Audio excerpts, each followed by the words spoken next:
So here I am, ready to leave Sing Sing because my classification dropped. Now, I'm on my way to Watertown Correctional Facility. Correctional Facility, it's in a strange town, and it's surrounded by a hub, which is in the middle of a military town. Now, when you have these military towns, you usually got military people all up and around the towns, and it's influenced by the base. So when I get to Watertown, it's just that feel that you came down from the wall, and there's no longer a wall. Now it's a gate. Things feel a little bit funny in the beginning. I mean, when you first get there, everybody knows you're coming from the max. You can tell by the clothes you wear. I mean, you could tell somebody that just came from upstate, downstate, somebody that just came from reception, or you could tell somebody that came down from the max based on the property and the clothes that they have on. So now I'm in a medium correctional facility. The first rule of thumb is you have to adapt to your environment. You cannot bid in a camp with a maximum security and vice versa. You have to adapt to your environment, and you kind of have to dumb down your game a bit. The more classification drops, the more you got to roll with it. That's the whole trick to making it home. So now I'm in Watertown. It's a small jail. It's probably about, the main section of the jail is probably about 4 houses, A and B side, and then we have the other side, which is more like a privileged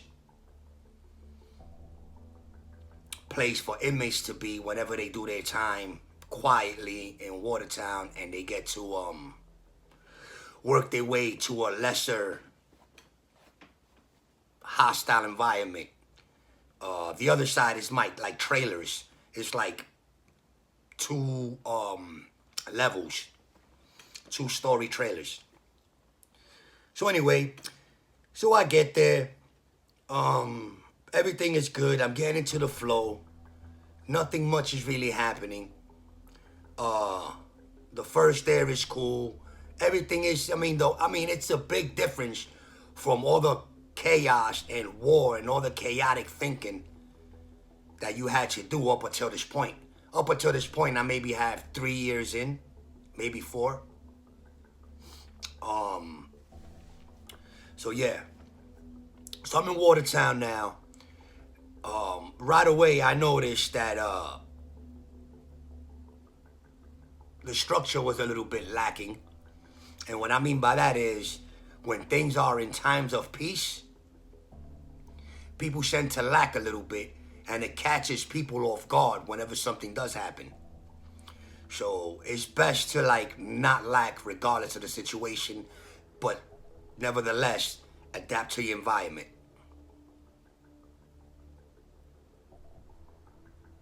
So things is all right. We starting to get into the bid now, until this one incident happened where our first crown of that jail was going home in 60 days. He just seen the board. He made the board. He got his papers, and something happened that changes the course of everything for somebody in a situation like that.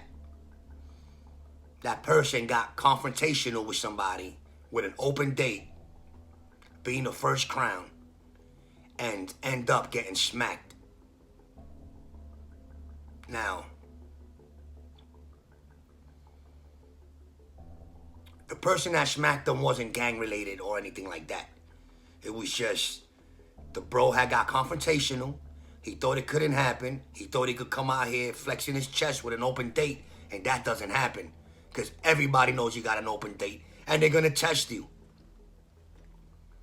So he gets smacked, and I'm like, wow. I did not go through all of this stuff back behind me, trying to survive all of this stuff that's going on with the ops. And here you are, gonna get smacked so that everybody knows that we ain't crap.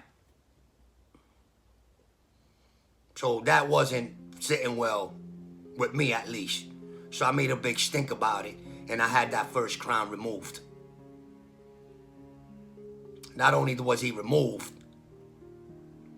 but he had to go take a walk. So he had to leave the joint. And later on, that would sit with me real close. When a bro starts getting close to that parole date, and he has an open date, it is suggested that if you have a position, that if you're a leader, that you step down and you let the rest of the governing bros that have to stay there make the decision for the rest of the government.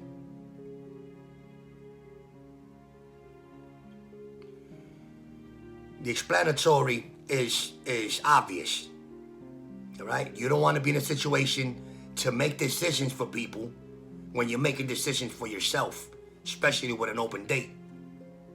Now, I don't know what he thought, but he thought that he was going to sit down and go home on that open date after getting smacked in the face, and all the bros got to sit here and reap the repercussions of that. That wasn't happening. So bro had to go. So now there's another first crown sitting in, and I make the structure there. Till eventually that first crown leaves also, which is also short. And he goes, and I get voted in. Now I'm a leader. And as a leader, you get an opportunity to make things right. Everything you seen that went on wrong, everything that went against your norms, you got a chance to correct it. I mean, there's a lot of people that give up and they pass up the chance to be the first crown, the leader of the entire joint. And you pass that up, but this is where you really got a chance to mold everything to the way you want it, to the way you know it works.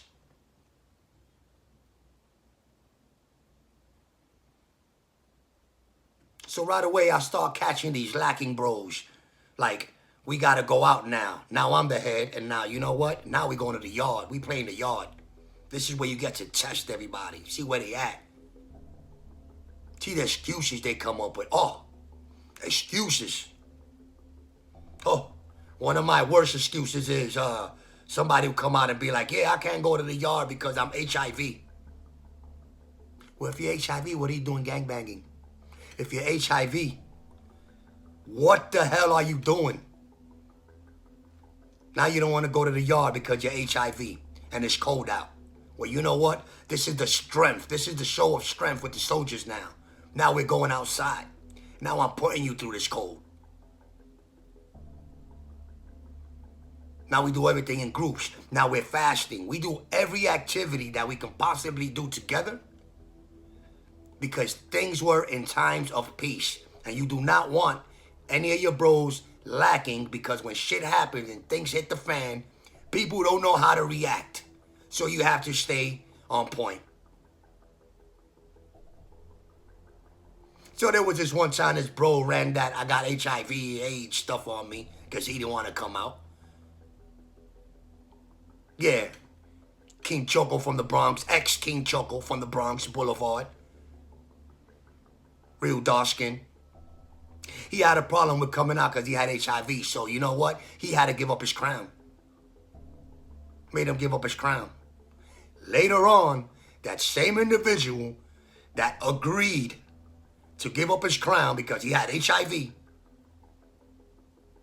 gets caught repping in the street. And to make things even worse, he's reporting to Brooklyn from the Bronx till he catches wind that I'm in another jail. And his eyebrows go up. And he starts telling people that I ran on a bro in Watertown. Boy, you don't know how fast I had to get that paper, that phone number of that person who he claims I ran on, that we had to call the individual's wife and speak to her from the jail. What happened? Did your man get cut? Did he mention anything about such and such, such and such? No, he's home. He's working right now. He didn't get cut. He been home, blah, blah, blah, blah. So that was straightened out. Couldn't find out. The bro Choco started repping. Soon as he found out I was in the jail, he took the opportunity as an opportunist to throw dirt in my name. Which, thank God, I was always tight ship of minds and was able to produce the proof. Yeah. He got stripped in Watertown. Yeah, for being a coward. For having excuses. Oh, we can't go out because it is this medical problem, because of that. Get your asses to the yard, because that's where you display that first level of brotherhood when things are at peace. So I start seeing the bros lacking. People starting to get into some trouble. People starting to get into the drug thing. Now I'm faced with what the hell are we going to do? What are we going to do to get these bros together and to let them know that, listen, there's no lacking.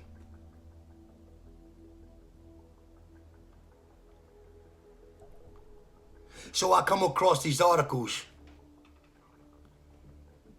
that I came across with from visitors that claimed that there was some lawyers out in the street that was putting lawsuits with the department because of the phone calls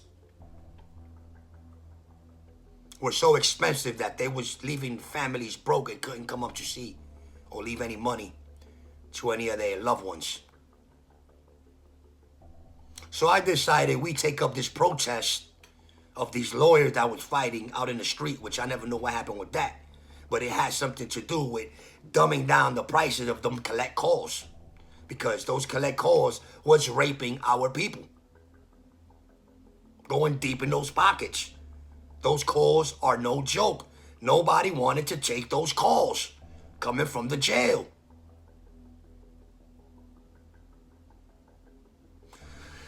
So I decided to round up the boys. And not only that, went to every clique, to every leader of every clique. And I went around with some pieces of papers that the lawyers had that they wanted us to spread around. Now, on the lawyers' paper, it just said that, you know, stick together, you know, you could sign your name, put this petition to this class action lawsuit against the state. It was all fine and dandy, but I wanted to take it another step. I wanted to show them that we wasn't playing around with this phone thing, and I wanted them to speed up the process. So I got every leader of every group together in the jail in Watertown and asked them for a favor. The favor I asked them for was, can we support these lawyers by smashing every phone in the jail?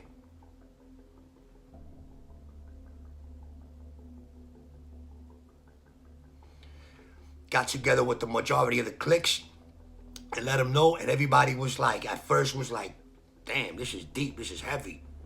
But when they started reading the paper and the family support that this claim had in the street, they was like, all right, fuck it, let's do it. When? So we set up a date and a time to do it. At least one person in one house was gonna pop the phones of every house in the jail in protest. But I made a grave mistake of allowing a Muslim brother in on what we had going. Now, you know how they get down. It's kind of different with them in the max. But when they're in the mediums and in the minimums, they turn to putty. They cooperate with the administration. This guy I went to, which was a Spanish Muslim, which was an ex-Latin king, went by the name of Malik from Haverstraw, New York. And he went ahead and went straight to the administration and told them everything. Not only that, he told them who all the leaders were. The jail is buzzing. The phones got smashed. The department panics. And they sent out an alert. They came over to where I was at, snatched me up, and now I was in the hole. This guy who I had put on, that I had trusted, Malik, this ex-Latin king, this Muslim, he told on me. Told him everything.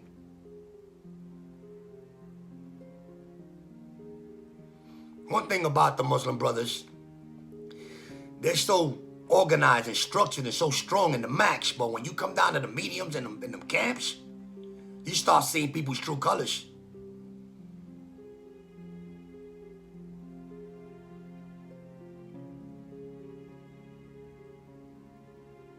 So they snatched me up. Now I'm in a heap of trouble. They're trying to figure out what the hell is going on. And they tell me, why did I cooperate with something that was going to go on? They wanted to know what other jails is going to pop off. And I never told anybody that other jails is going to pop off. Only Malik. Told him we were going to start some shit. That's why I know he said something.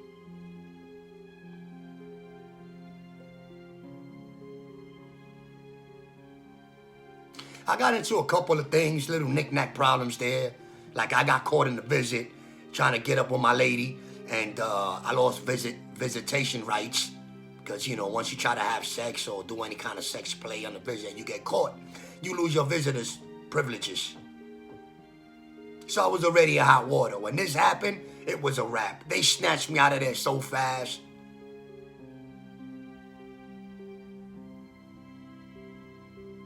So here I am going to my next facility, which is in the same hub, and I'm on my way to Riverview.